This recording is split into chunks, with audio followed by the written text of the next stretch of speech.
এ কি সবাই দৌড়াদৌড়ি করছে কেন? সবাই দৌড়ে যাচ্ছে কোথায়? গ্রামে কি কোনো সার্কাস এসেছে নাকি কারো কোনো বিপদ হলো না? কাউকে এটা জিজ্ঞাসা করি তো। আরে ও ভাই, তোমরা এমন দৌড়াদৌড়ি করছো কেন? কি হয়েছে বলো তো? কেন, তুমি কি শোনোনি ব্যাপারটা? কি ব্যাপার বলো দেখি।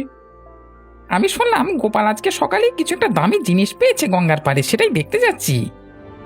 দামি জিনিস? হ্যাঁ, লোকমুখে শুনলাম দামি জিনিসটা নাকি মোহর, সোনার মোহর। কি বলছো কি? গঙ্গার পাড়ে সোনার মোহর কোত্থেকে এলো? জানি না, সেসব জানতেই তো যাচ্ছি। সবাই যাচ্ছে, তুমিও চলো। তাহলে চলো দেখি গোপাল কি পেলো, দেখে আসি সত্যি মোহর পেলো নাকি। হ্যাঁ, চলো চলো।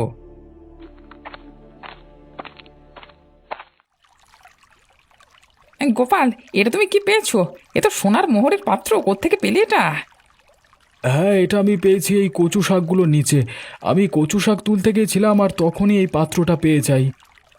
তুমি কি বলছো কি? এ যে অবিশ্বাস্য ব্যাপার! এই কচু শাক তুলতে গিয়ে মোহরের ঘোড়া পেয়ে গেলে? এটা তো মনে হয় অনেক পুরনো, অনেক মূল্যবান। হ্যাঁ, আমি তো কচু শাক তুলতে এসেছিলাম। এটা মাটির নিচে লুকানো ছিল। খুঁজে পেলাম, তবে সঠিকভাবে কিছু জানি না। শুধু এটুকু বলতে পারি যে এটা আমার সৌভাগ্য। এত মূল্যবান জিনিস এখানে এলো কিভাবে? এই জিনিস তো এখানে আসবার কথা না। না, আমি একেবারে নিশ্চিত নই, তবে হয়তো এটা অনেক আগে কেউ এখানে ফেলে বা লুকিয়ে রেখে গেছিল। এ তো দারুণ কাকতালীয় ব্যাপার হলো রে গোপাল। এটা হয়তো কাকতালীয় ব্যাপার, তবে আমি মনে করি আমার ভাগ্য।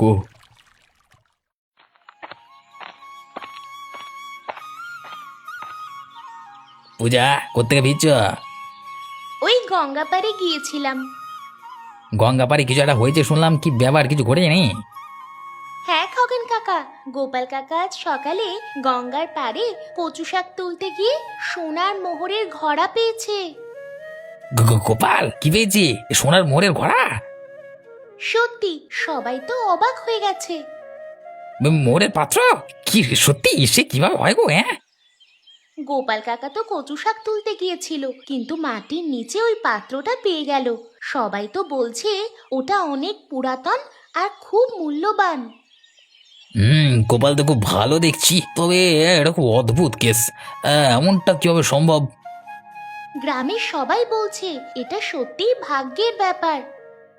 আরে গোপালের ভাগ্য এত ভালো, আর আমার আমার কি কলা! আমি কি কখনো এমন কিছু পেতে পারবো না? খগেন কাকা, তুমি কি ভাবছো? না না, আমি কিছু ভাবছি না, তবে মনে হয় গোপালই সব নিয়ে নেবে, আর আমাদের ভাগ্যে কিছু নেই। তবু একবার নিজের চোখে দেখি ব্যাপারটা কি হলো। হ্যাঁ।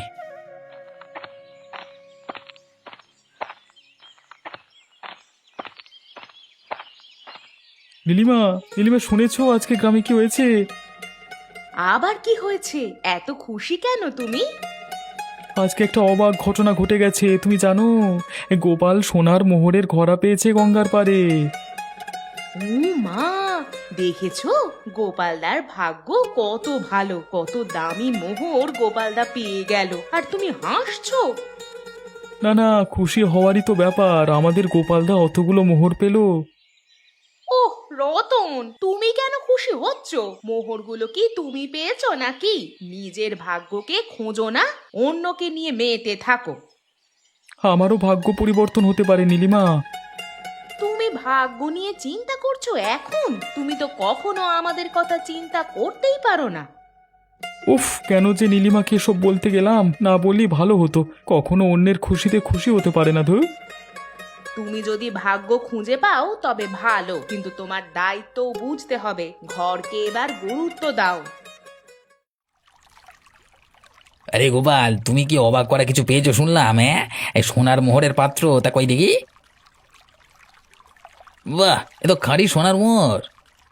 হ্যাঁ, মাটির নিচে পেয়েছি। এরা খুবই মূল্যবান। আমার জীবন একেবারে বদলে গেল রে খগেন। তুমি কি জানো এই জিনিসটা গ্রামে কত বড় বিতর্ক সৃষ্টি করতে পারে? তোমার উচিত এই পাত্রকে অবিনাশ বাবুকে দিয়ে দেওয়া, কারণ তিনি গ্রামের মোড়ল। তুমি বুঝতে পারছো তো? হ্যাঁ, কিন্তু খগেন, আমি তো এটা পেয়েছি নিজের খোঁজে, আমার ভাগ্যের কারণে। আমি কেন এটা অবিনাশ বাবুকে দেব? এই গোপাল, তুমি বুঝতে পারছো না, এটা তোমার কাছে থাকলে তোমার বিপদ হতে পারে। পাশাপাশি এটা তুমি এই গ্রামের মাটিতে পেয়েছো, এর উপর গ্রামের সকলের অধিকার আছে। অবিনাশ বাবুর মতো ব্যক্তির কাছে এটা সুরক্ষিত থাকবে এবং গ্রামের কাজে ব্যবহার করা যাবে, বুঝলে? তুমি কিছু ভুল বলছো না খগেন। আমি সত্যি এটাকে গ্রামের কাজে লাগাতে চাই। আমি এটা অবিনাশবাবুর কাছে দেব। আমি জানতাম তুমি বুঝবে, অবিনাশ বাবুর কাছে দেওয়াই ঠিক হবে। ঠিক আছে, আমি আজকে বিকেলেই অবিনাশবাবুকে এটা দিয়ে আসবো। এখন এটা আমি বাড়ি নিয়ে গিয়ে লতাকে দেখাবো। এই না না গোপাল, এটা বাড়ি নিয়ে যেও না। লোকে বলবে তুমি দু একটা মোহর নিজের কাছে লুকিয়ে রাখবে, তার চেয়ে এটা তুমি আমাকে দাও, আমি অবিনাশ বাবুকে দিয়ে আসছি।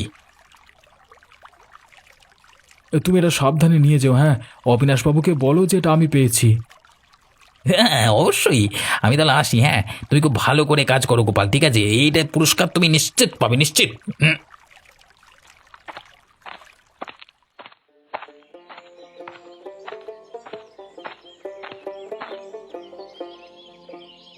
অবিনাশ বাবু, আমি আপনার কাছে কিছু নিয়ে এসেছি। এটা দেখুন, সোনার মোহরের ঘোড়া। এটা এটা তুমি কোথায় পেলে খগেন? এটা আমি পেয়েছি এই গ্রামের গঙ্গাপাড়ের কচু শাক তুলতে গিয়ে।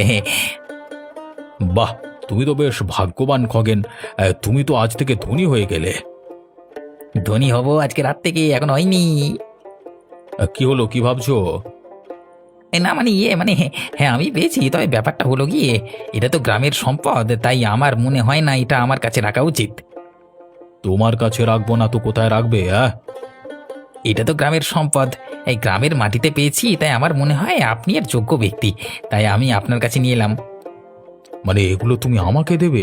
কেন, এটা তো তুমি পেয়েছো। আমি চাই মোহরগুলো আমাদের গ্রামের উন্নতির কাজে লাগুক। আপনি এই গ্রামের মোড়ল, আপনি সেটা পারবেন, তাই আপনাকে দিচ্ছি। বাহ বাহ, সাধুবাদ জানাই তোমাকে। তুমি এই গ্রাম নিয়ে কত ভাবো। সত্যি খগেন, সবাই যদি তোমার মতো ভাবতো তাহলে কত ভালো হতো। হ্যাঁ, না না অবিনাশ বাবু, আমাকে আর লজ্জা দেবেন না। তাই এই খরা ওখানে এলো কি করে? তুমি কি আন্দাজ করছো? না না, এই ব্যাপারে আমি বেশি কিছু জানি না, আমি তো শুধু ভাগ্যের শিকার। আর আমি জানি আপনি এই পাত্রের প্রকৃত মালিক, তাই আমি এটা আপনাকে দিয়েছি। খগেন, তুমি কাজটা খুব ভালো করেছো। আমি তোমাকে এর কিছু অংশ দিতে চাই। রাতে পুরো ঘরাই চুরি করে নেব, এখন সামান্য অংশ নিয়ে কি লাভ? হ্যাঁ, এই না না অবিনাশ বাবু, আমার কোনো অংশ চাই না, আপনি বরং এটা গ্রামের বিকাশে ব্যবহার করুন। তোমার কথাই ঠিক খগেন। আমি গ্রাম এবং মানুষদের জন্য অনেক কিছু করতে চাই। আমি নিশ্চিত এই পাত্র আমাকে আরো অনেক সাহায্য করবে।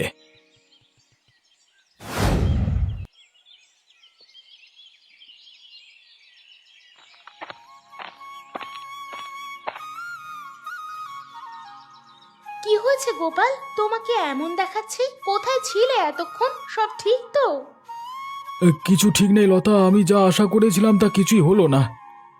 কি বলছো গোপাল, কি হয়েছে? আমি আজকে কচু শাকের নিচে একটা সোনার মোহরের ঘড়া পেয়েছিলাম। কি বলছো? কোথায় সেটা? আমাকেও দেখাও। এখন তো তাহলে আমাদের সব দুঃখ কষ্ট দূর হবে। কি হলো বলো? নিয়েই তো আসছিলাম, কিন্তু খগেন বলল এটা গ্রামের জিনিস, এটা গ্রামের বিকাশের কাজে ব্যবহার করা উচিত। তাই খগেন ওটা আমার কাছ থেকে নিল আর বলল অবিনাশবাবুকে দিয়ে দেবে। খগেন ও বললো আর তুমি দিয়ে দিলে? তুমি কি জানো না খগেন কেমন বদমাইশ? আমি কখনো বিশ্বাস করি না ওর ওপরে। তুমি কেন নিজের অধিকারের জিনিস ছেড়ে দিলে? লতা, আমি তো ভেবেছিলাম ওটা নিয়ে এলে আমরা ঝামেলায় পড়ব। খগেন বলেছিল অবিনাশবাবু এর উপযুক্ত মালিক, কিন্তু এখন বুঝতে পারছি আমি ভুল করেছি। তুমি কেন হাল ছেড়ে দিলে? তুমি জানো তো খগেনের মন এত ভালো নয়, সে শুধু নিজের স্বার্থটাই দেখে। তুমি তো এইভাবে সবকিছু হাতছাড়া করে দিলে। হ্যাঁ, এখন বুঝতে পারছি, কিন্তু ও যখন অবিনাশবাবুর নাম করে নিয়ে গেছে তাহলে নিশ্চয়ই ওনার হাতেই দেবে। দেওয়ার হলে তুমি নিজে গিয়েই দিতে, ওকে কেন বিশ্বাস করতে গেলে?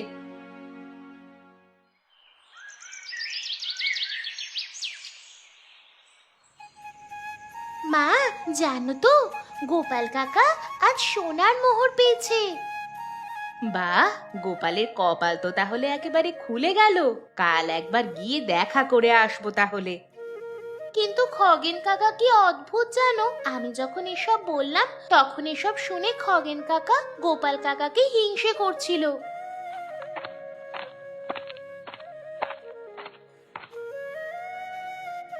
পূজা, কি কথা বলছো তোমরা? তোমরা তো জানো আমার চোখ কান সবসময় খোলা থাকে। খগেন কাকা, তুমি এখানে? তুমি কেন লুকিয়ে লুকিয়ে আমাদের কথা শুনছিলে? এটা কিন্তু অন্যায়। পূজা, তুমি যা বলছো তা ঠিক, কিন্তু আমি তো সবসময় গ্রামের ভালো চিন্তাই করি, তাই না? তোমার ভালো কি বুঝি না আমরা? তুমি শুধু নিজের স্বার্থ দেখো, গ্রামের নয়। ও সত্যি বলছি, আমি গ্রামের ভালোই করছি। আমি জানি আমাকে সবাই জানে এবং বোঝে। আরে গোপাল তো আসলে শুধু ভাগ্যবান ছিল, আর আমি তো সেই কাজটা করিয়েছি যেটা সঠিক ছিল। মানে তুমি কি করেছো? আমি গোপালের পাওয়া মোহরগুলো অবিনাশবাবুকে দিয়ে দিয়েছি, যাতে তা গ্রামের বিকাশে কাজে লাগে। এখন আমি আসি, হ্যাঁ, আমার কাজ আছে।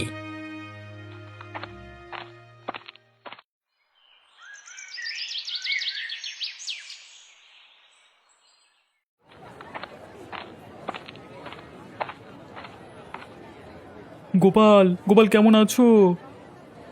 ওই আগের মতোই আছি। তুমি তো জানো খগেন কি করেছে। আমি একদমই এটা মেনে নিতে পারছি না। কি হলো গোপাল, খগেন কি করেছে বলো তো? আমি তো কিছুই জানি না। খগেন তো সোনার মোহরের পাত্রটা অবিনাশবাবুকে দিয়ে দিয়েছে, অথচ আমি তো সেটা উদ্ধার করেছি। এটা তো একদমই ঠিক হয়নি গোপাল, তুমি কিছু দাবি করোনি কেন? রতন, আমি আসলে কিছু চাইনি, আমি তো শুধু ভাগ্যের কারণে সেটা পেয়েছি। তবে গোপাল, তুমি তো একাই সেটা উদ্ধার করেছো, তাহলে কেন তোমার কিছু অংশ থাকবে না? আরে তুমি কি মনে করো খগেন তোমার থেকে বেশি অধিকারী? তুমি কি ভাবতে পারো না যে তোমারও কিছু পাওনা ছিল? তুমি কি বলছো রতন? আমি তো কখনই এমন কিছু ভাবিনি। খগেন যা করেছে সেটা গ্রামের ভালোর জন্যই। আমি কেবল আমার ভাগ্যকে বিশ্বাস করেছি। না গোপাল, ঠিক নয়, ঠিক নয়। তুমি যদি কিছু না বলো, অন্যেরা তোমার থেকে সব কিছু নিয়ে নেবে। তুমি তোমার ভাগ পাওয়ার জন্য কিছু দাবি করো। হ্যাঁ, তুমি ঠিকই বলেছ রতন, হয়তো আমি কিছু বললে ভালো হয়। আমি আবার বুঝতে পারছি আমার অধিকার ছিল। তাহলে তুমি কি করবে গোপাল? আমি ভাবছি খগেনকে বুঝিয়ে বলবো সে যেন অবিনাশবাবুকে বলে আমার কিছু ভাগ দেয়।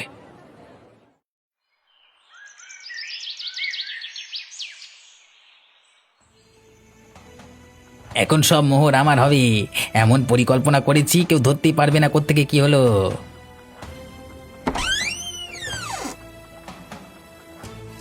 কি হচ্ছে? কে কে ঘরে? চোর নাকি? হ্যাঁ, কে কোথায় আছো? চোর চোর চোর!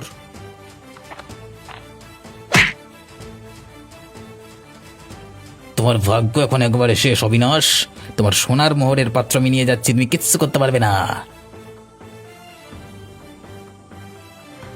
আমি জানি তোমার মতো লোকেরা গ্রামের জন্য কিছুই ভালো করে না। সবকিছু নিয়ে তুমি শুধু নিজের হাতে তুলে নিয়েছো, আজ তোমার কিচ্ছু থাকবে না অবিনাশ। এবার মোহরের পাত্র আমার হলো, আর তোমার সবকিছু হারিয়ে গেল। ভাগ্য নিয়ে বসে থাকলে হয় না, কর্ম করে সব নিতে হয়।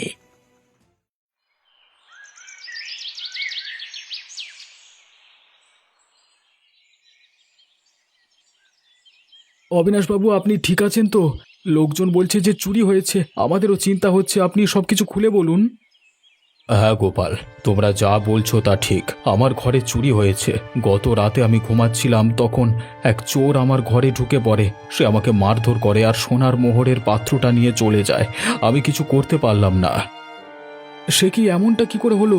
এটা কি ওরা সম্ভব? হ্যাঁ, আপনার মতো একজন মানুষের ঘরে চুরি? আপনার পাহারাদাররা কি করছিল?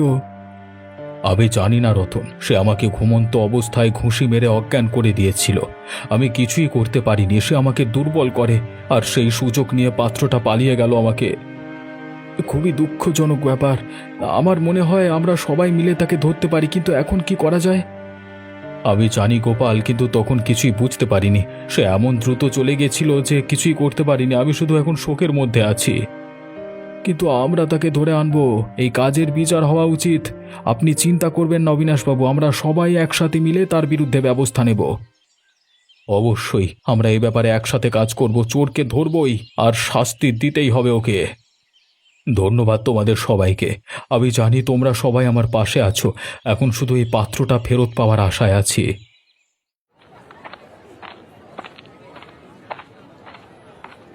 পূজা, তুই এখানে কেমন আছিস? হ্যাঁ খগেন কাকা, তুমি জানো একটা খারাপ ঘটনা ঘটেছে। অবিনাশবাবুর সোনার মোহরের পাত্র চুরি হয়ে গেছে। হ্যাঁ শুনেছি পূজা, তবে এসব তো নিত্যদিনের ঘটনা। চুরি ডাকাতি তো হয়েই থাকে। এই গ্রামেরই কেউ না কেউ পাত্রটা নিয়ে কেটে পড়েছে আর কি। তুই এসব চিন্তা করি না। খগেন কাকা, তুমি কি আসলে এই ঘটনাকে গুরুত্ব দিচ্ছ না? তুমি কি জানো এই ঘটনা কতটা গুরুতর? এটা শুধু সোনার পাত্র নয়, এটাতে আমাদের সুরক্ষাও জড়িত। তুমি কি বলছো? এটা খুবই সাধারণ কিছু। দেখ পূজা, এসব তেমন কিছুই না, এসব গুজব আর অতিরঞ্জিত।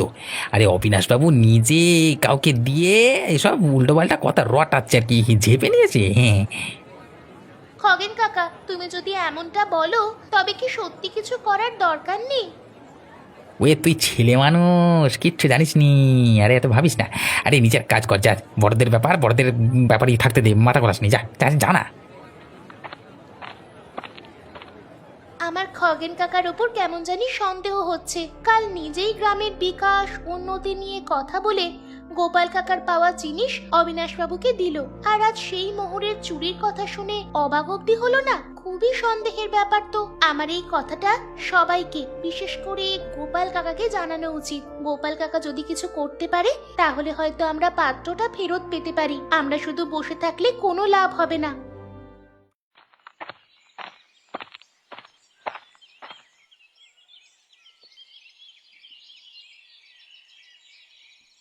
অবিনাশবাবু, এই দেখুন চোরকে। খগেন, তুমি তুমি চুরি করেছো? তুমি আমাকে সোনার মোহরের ঘোড়া দিয়ে গেলে আর সেটা তুমি আবার চুরি করলে? আমি তো কিছুই বুঝে উঠতে পারছি না।